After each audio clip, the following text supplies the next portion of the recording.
Hello everyone, welcome back to the channel.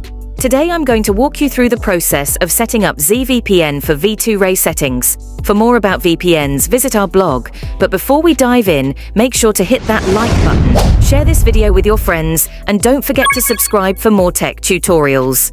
But first, if you haven't already, check out my previous video where I guide you on creating your V2Ray server. You can find the link in the description below.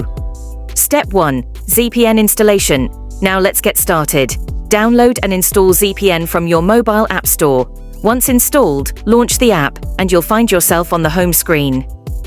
Step 2. Activating V2Ray. Here's the key step.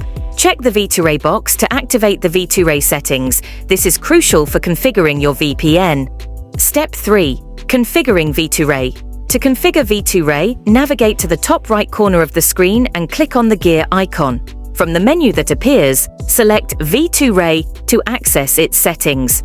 Step 4. Importing server. Next, click on the plus icon in the top right corner. This is where you import the server you created in the previous video. If you're using SNI with this server, don't forget to enter a valid SNI in the designated field. Step 5. Connecting VPN.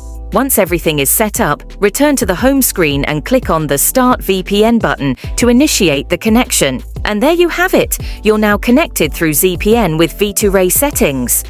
Conclusion: that's all for today's tutorial. I hope this guide was helpful. If you encounter any issues or have questions, drop them in the comments below. Don't forget to like, share, and subscribe for more tech insights. Until next time, happy browsing! Thank you for watching. Check out these other videos and visit our blog for more tech tips and tutorials.